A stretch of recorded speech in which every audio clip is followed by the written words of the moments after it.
सहरसा जिले में विधानसभा चुनाव को लेकर माहौल गर्म है। इसी बीच भाजपा महागठबंधन के उपाध्यक्ष के कुशवाहा और जनसुराज कुशवाहा ने जिला निर्वाचन पदाधिकारी को पत्र लिखकर चुनाव में अनियमितताओं की शिकायत की है। पत्र में आरोप लगाया गया है कि सहरसा, सौर बाजार और महिषी विधानसभा क्षेत्रों में विपक्षी दलों द्वारा आचार संहिता का उल्लंघन किया जा रहा है। मतदाताओं को प्रभावित करने के लिए शराब और पैसे का वितरण किया जा रहा है तथा कई बूथों पर दबंग तत्वों की सक्रियता देखी गई है। भाजपा नेताओं ने मांग की है कि ऐसे संवेदनशील बूथों पर अर्धसैनिक बलों की तैनाती की जाए, उल्लंघन में शामिल लोगों पर सख्त कार्रवाई हो और शराब व धन वितरण पर निगरानी के लिए विशेष टीम गठित की जाए। उन्होंने जिला प्रशासन से निष्पक्ष और शांतिपूर्ण मतदान सुनिश्चित करने की अपील की है ताकि लोकतंत्र की गरिमा बनी रहे और मतदाता बिना किसी दबाव के मतदान कर सके। आज भारतीय कुमार क्षत्रिय महासभा उदयपुर के तत्वाधान में संपूर्ण कुमार समाज उदयपुर का यहाँ जिला कलेक्टर पर एकत्रित हुआ। घटनाक्रम जो कल आलोक स्कूल पंचवटी का जो घटनाक्रम है उसमें अपनी जो सही बात है उसको रखने के लिए कुमार समाज के सभी सदस्य यहाँ उपस्थित है। मैं आप लोगों के चैनल के माध्यम से निवेदन करना चाहूंगा कि जो घटनाक्रम आलोक स्कूल पंचवटी में घटित हुआ था उसमें हमारे कुमार समाज के एक सम्मानित सदस्य चंद्रशेखर जी कुमावत जो पिछले 30 वर्षों से आलोक विद्यालय में अध्यापन का कार्य करा रहे हैं, उनका आप जीवन चरित्र देखेंगे तो पूरा जीवन बेदाग रहा है। कभी कोई अप्रिय घटना या कुछ भी ऐसी घटनाएं नहीं घटित थी उनके द्वारा कि समाज में कोई आक्षेप उनके द्वारा लगा सके। लेकिन कल कुछ लोगों ने उनको मोहरा बनाकर एक घटनाक्रम बनाया जिसमें आलोक स्कूल में जो विद्यार्थी पंचवटी में पढ़ती है बच्चियां, उनके द्वारा यह कहलाया गया कि उन्होंने हमारे साथ में छेड़छाड़ की है और चंद्रशेखर जी उसमें दोषी है। मैं आपको बताना चाहूंगा श्री चंद्रशेखर जी सम्मानित सदस्य होते हुए पिछले 30 वर्षों से आलोक स्कूल में अध्यापन का कार्य भी करा रहे और उनके द्वारा ऐसी कोई घटना नहीं। वह चंचल स्वभाव के जरूर है, वह बच्चों के पास जाकर अनुशासन की बात करके पढ़ाई कराने में उनका सहयोग करते हैं, लेकिन उनका जो स्वभाव था बच्चे के पास जाकर वो इस तरीके कि भाई तू पढ़ाई नहीं करा, पढ़ाई कर, इस तरीके से हाथ लगाकर वो बातचीत करते थे, जिसको कुछ अभिभावकों ने बच्चों को उकसाकर इस तरीके से बेड टच का नाम देकर एक उनके खिलाफ कोई आपराधिक मामला दर्ज कराना चाहते हैं।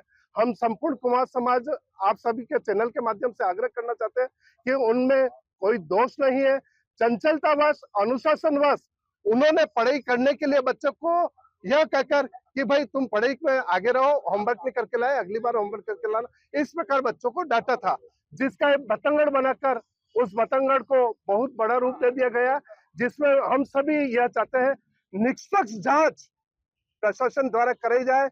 निसंदेह हम सभी आपसे प्रशासन से आग्रह करें कि चंद्रशेखर जी के स्वभाव को देखिए, 30 वर्षों की उनकी तपस्या पढ़ाई की देखिए, उनके द्वारा जो बच्चे पढ़ाए गए हैं वह आज कई बच्चे बड़े बनकर उदयपुर में ही नहीं देश विदेशों में भी अध्ययन करके अपना व्यवसाय विदेशों में भी कर रहे हैं और कई प्रशासनिक पदों पर भी बच्चे विराजमान है। तो मैं आप सभी से हाथ जोड़कर आग्रह करता हूं कि जो व्यक्ति गलत नहीं है उनके खिलाफ निर्दोष है, उनके खिलाफ द्वेषतावश कोई ऐसी कार्रवाई नहीं करे। हमारी प्रशासन से मांग है कि आप जांच कर, परख कर, 10 जनों से बातचीत करके, वहाँ स्कूल के अन्य अध्यापकों से बातचीत करके, स्कूल के बच्चों से बातचीत करके कोई भी कार्रवाई करे तो उस कार्रवाई को ध्यान में रखकर और उनके 30 साल की सेवा तपस्या को ध्यान में रखकर आगे की कार्रवाई करें। इसी के लिए हम आज जिला कलेक्टर को, जिला पुलिस अधीक्षक को ज्ञापन देने के लिए समस्त उदयपुर का कुमार समाज यहाँ पर एकत्रित हुए हैं और पुनः आपसे ये आग्रह है कि एक निर्दोष व्यक्ति को नहीं फंसाया जाए। जी मैम, नाम बताइए। मेरा नाम है कविता, सारस्वत में आलोक में टीचर हूँ। मैंने सारी लाइव घटना मेरे आंखों के सामने देखी है। वो एकदम से आए और वो चिल्लाते हुए, वो सुन ही नहीं रहे थे किसी की। वो पूरी गैंग बना के आए थे और वो मारने के हिसाब से आए थे। तो हमने उनको समझाया कि आप पूरा बात तो बताओ, हमें पता तो पड़े कोई चीज का। पर वो सुनी नहीं, तो गाली गलौज करने लगे। जब वो कुर्सियां तोड़ रहे थे तो मैंने उनको रोका, मैंने बोला कुर्सी मत तोड़ो, सामने मेरे बच्चे दिख रहे हैं, उनके लग जाएगी। और जो कुर्सियों के टुकड़े थे वो मेरे क्लास में गिर रहे थे, तो मैंने उनको रोका, तो मेरे को गालियां देके के और मेरे को अंदर भेजने के लिए बोला। फिर मैंने उनको पूछा बात क्या हुई, आप शांति से बात तो करो। तो उन्होंने बोला, मेरा गला पकड़ा और अंदर घुसा दिया। और जब उनको मारने के लिए लगे तो मैंने उनको रोका, तो मेरी साड़ी खींच के पीछे खींच दिया। और वो असामाजिक तत्व मारने के हिसाब से आए थे। और जो लड़की के पिताजी है, वो ऑलरेडी जेल में बंद है मर्डर के केस में। तो ये हमें बाद में पता पड़ा उसके, क्योंकि असामाजिक तत्व ही है जो मारने के हिसाब से ही आए थे। आप उस क्लास और उस स्कूल में पढ़ाते हैं, जी। जी, कैसा स्वभाव है और क्या? सर का बहुत अच्छा स्वभाव, और जो पहले उनसे पढ़ चुके हैं उनके सबके फोन आए थे कि वो सर ऐसे है ही नहीं। उनके सबके मैसेज आ रहे हैं मेरे पास कि वो सर हम जिससे हम पढ़े हुए वो ऐसे हो ही नहीं सकते। और उनका स्वभाव बहुत अच्छा है, वो सबसे पोलाइटली बात करते हैं और वो हमेशा हंसते रहते हैं वो सर। प्रशासन से क्या मांग करना चाहते हैं? प्रशासन से मांग है कि कार्रवाई की जाए, और ये उन पे जो मुकदमा हुआ वो बिल्कुल गलत है, क्योंकि वो बिल्कुल गलत है, उस पे कार्रवाई हो, बेबुनियाद है। उनके साथ ऐसा व्यवहार नहीं करना चाहिए था। और अगर वो मतलब मारने के लिए आए थे तो उनको ये सोचना चाहिए अपनी बेटी को प्रोटेक्ट कर रहे हैं और एक लेडीज पे वो हाथ उठा रहे हैं। तो पुलिस लेके आते, शांति से बात करते, बैठ के बात करते, तो हमको मामला समझ में आता।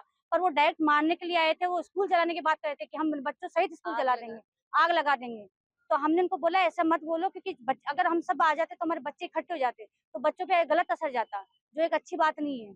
इसलिए मैं प्रशासन से मांग करूंगी कि इनकी कार्रवाई की जाए और उनको दोषी को सजा दी जाए जिन्होंने ऐसा व्यवहार किया स्कूल में आके, और स्कूल जैसी पवित्र जगह को उन्होंने बदनाम किया। धन्यवाद।